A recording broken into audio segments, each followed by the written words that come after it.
Hi friends, welcome to భాషా Infotech channel. ప్రతి మనిషి జీవితంలో దేవుడిచ్చిన ఒక ప్రత్యేక గుణం అనేది ఉంటుంది, కానీ మనం దాన్ని గుర్తించలేకపోతున్నాము. అదే ఈరోజు మనం మాట్లాడుకోబోయే ఆన్ ప్యాసివ్ గాడ్ గిఫ్ట్. ఇది మన జీవితాన్ని పూర్తిగా మార్చబోతుంది. నా వీడియో అందరూ చూస్తున్నారు, కానీ లైక్ చేసి సబ్స్క్రైబ్ చేసుకోవడం లేదు. నేను మీకోసం ప్రతిరోజు మంచి ఇన్ఫర్మేషన్ షేర్ చేస్తున్నాను, కాబట్టి ఈ వీడియో చూస్తున్న ప్రతి ఒక్కరూ ఒక లైక్ చేసి తప్పకుండా సబ్స్క్రైబ్ చేసుకుని నాకు సపోర్ట్ చేయండి. ఈ వీడియో చివరి వరకు చూడండి, అందరూ హ్యాపీగా ఫీల్ అవుతారు. ఇక టాపిక్ లోకి వెళ్ళిపోదాం.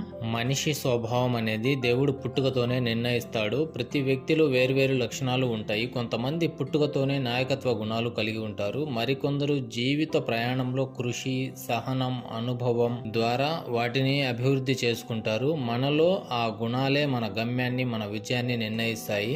ఎవరి స్వభావం సానుకూలంగా ఉంటుందో వారు జీవితాన్ని మారుస్తారు, ఎవరి ప్రతికూలంగా ఉంటారో వారు మార్పుని కోల్పోతారు. ఇప్పుడు ఒకసారి ఆలోచించండి, ప్రపంచంలో ఉన్న గొప్ప నాయకులు అందరూ పుట్టుకతోనే సిద్ధమైన వారు కాదు, కానీ తమ మనసు స్వభావాన్ని సానుకూల దిశలో మార్చిన వారే. అదేవిధంగా యాష్ ముఫారే గారు కూడా ఒక సాధారణ మనిషి, కానీ ఆయన ఉన్న దృక్పథం అసాధారణం. ఆయన విశ్వాసం ప్రతి మనిషి విజయవంతం కావచ్చు, అయితే ముందుగా ఒక ఆలోచనను, మన స్వభావాన్ని మార్చుకోవాలి.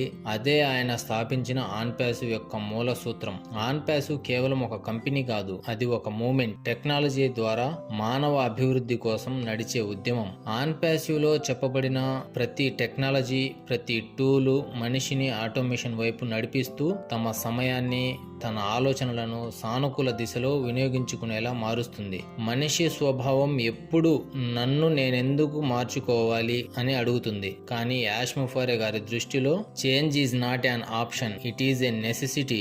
దేవుడు ఇచ్చిన గుణాలు మనకు ఉన్నా వాటిని సరైన దిశలో ఉపయోగించడం మన చేతుల్లోనే ఉంటుంది అని అర్థం. విక్టరీ విత్ యాష్ అనే కమ్యూనిటీ అదే ఆలోచనతో ఏర్పడింది.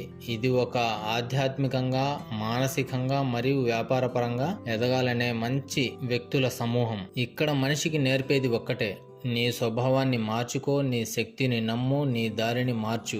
అదే విక్టరీ విత్ యాష్ లో చెప్పబడే సూత్రం. Rise, reset, refocus. అంటే ఎదుగు, మళ్ళీ ఆలోచించు, మళ్ళీ దశ సరిచూసుకో. ఇది మనకు నేర్పే ఒక పెద్ద పాఠం. దేవుడు మనకు స్వభావం ఇచ్చాడు, కానీ దానిని సానుకూలంగా మార్చుకోవడం మన బాధ్యత. మనిషి స్వభావం మన పుట్టుకతోనే వస్తుంది, కానీ మన విజయం, మన కృషి, మన దృక్పథం మీద ఆధారపడుతుంది. ఆన్ ప్యాసివ్ మన CEO యాష్ ముఫారే గారు చెప్పినట్లుగా, success start in the mind before it happens in life. అంటే విజయానికి మొదటి అడుగు మన ఆలోచనల్లోనే మొదలవుతుంది. కాబట్టి మనం ఎవరో ఆ దేవుడు నిర్ణయించాడు, కానీ మనం ఎలా మారాలి అనేది అది మన నిర్ణయం. కాబట్టి rise up, stay positive and create your own victory. మనం అందరం తప్పకుండా సక్సెస్ అవుతాము. ఇక్కడ టైం మ్యాటర్ అనేది ఉంది, కాబట్టి వెయిట్ చేస్తూ ఎవరు ఏ పని చేసుకుంటూ ఉన్నారో ఆ పనిని చేసుకుంటూ హ్యాపీగా ఉండండి. మనం సక్సెస్ అయిన రోజు మన జీవితాలు మారుతాయి. ఎవరైతే నా వీడియో చూస్తూ కూడా సబ్స్క్రైబ్ చేసుకోలేదో వారు ఒక లైక్ చేసి తప్పకుండా సబ్స్క్రైబ్ చేసుకోండి. మళ్ళీ కలుద్దాం మరొక మంచి ఎగ్జైటింగ్ ఇన్ఫర్మేషన్ తో. Stay tuned. Thank you.